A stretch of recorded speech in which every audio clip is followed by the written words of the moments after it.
Hello and welcome back to the Red Napkin. I'm Brian DiCiano. It's been quite a while since done videos. Over 6 months actually. You may notice that the organization of my bar has changed quite a bit since my last videos. Got all these single malts behind me, Scottish single malts predominantly. For the past pretty much 6 months, that's been my main focus, and that's why I haven't been doing cocktail videos that as much. But I'm back here today to make you one of my favorite drinks that, when I've been making myself mixed drinks, this is like one of those drinks I've been making. Definitely one of my favorite drinks. It's a classic. It's been around since early 1800s, I believe. Maybe it's early 1900s.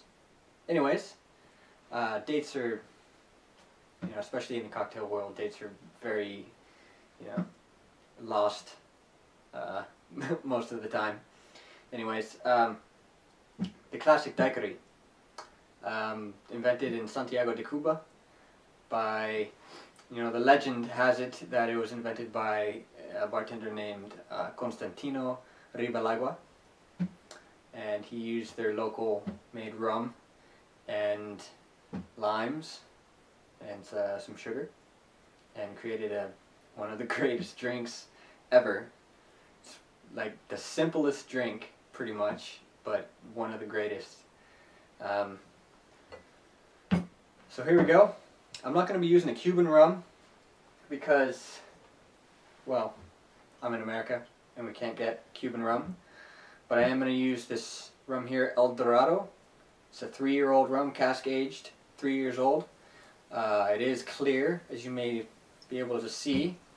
That's because they filtered out all the color. This is a very good rum. The entire line of the El Dorado rums are very good. I would highly recommend them. They're not your standard kind of vodka-esque rum. They got quite a bit of character to them.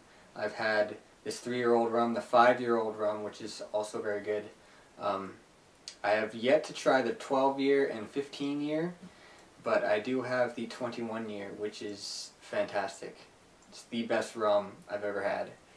Rich, intense. I mean, these are rich, intense. I mean, Demerara rums from Guyana are very typically very rich, and a lot of the old style Navy rums were made in Guyana. The Pusser's rum has a lot of El Dorado rums in it. And I believe the El Dorado distillery, what is the distillery? Demerara Distillers Limited, Plantation Diamond, Guyana. I believe they have wooden stills. The last wooden stills actually in still production use. They're actually made of wood and bound with iron, and there's copper pieces to help with the rectification of the alcohol. But anyways, I don't know where I was going with that. It's very good rum. I would highly recommend it. So here, going kind of a classic. Gonna do not such a big drink. More of a classic, smaller kind of cocktail.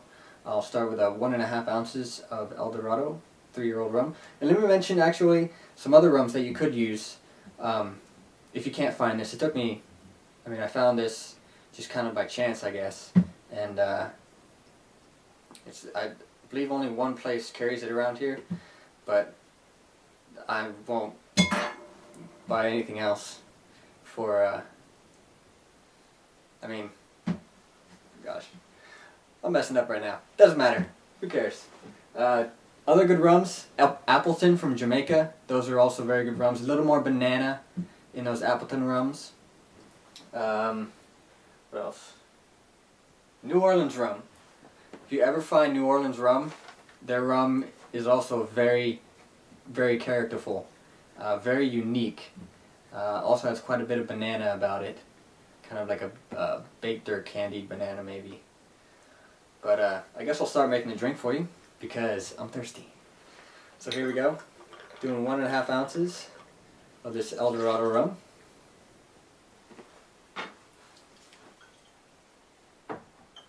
You can make daiquiris with, you know, an aged rum, any other aged rum. The El Dorado 5-year-old rum makes a great daiquiri, or any other richer rum. I mean, you could use like heavier Appleton rums, or the heavier El Dorado rums, or any other aged rums. Bacardi Ocho Años is actually a good rum as well.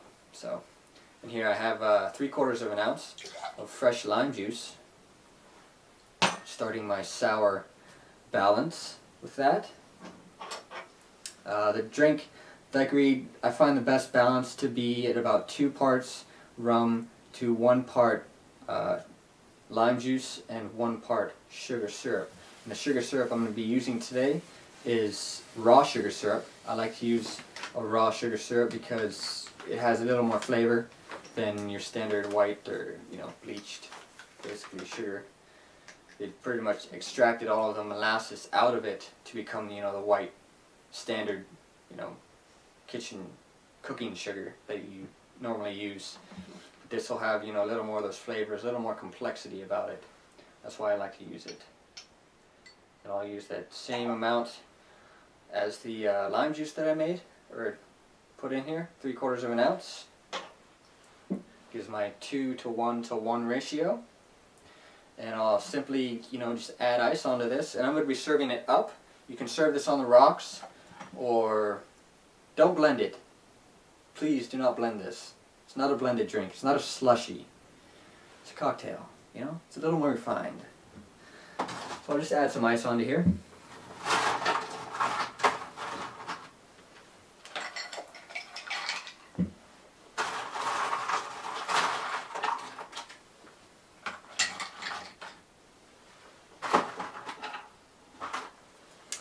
Give this a really vigorous shake, get it well incorporated and aerated, and very cold. So give it a good shake.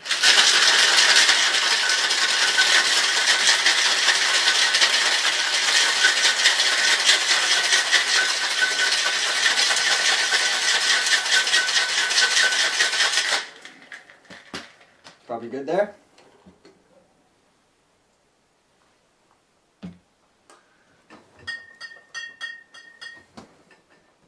Gosh, when you break the seal on that shaker, you can smell it already, because it aerates it, all those air bubbles, that releases all that aroma, all that flavor into the air, and you can smell it. It's great. So here we go. Just going to strain it right here into my cocktail glass.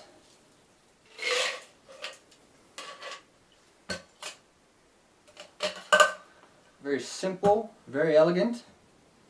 Simple garnish. Lime wheel. And there we go. And a red napkin, which I have right here. And your very perfect classic daiquiri. Enjoy it.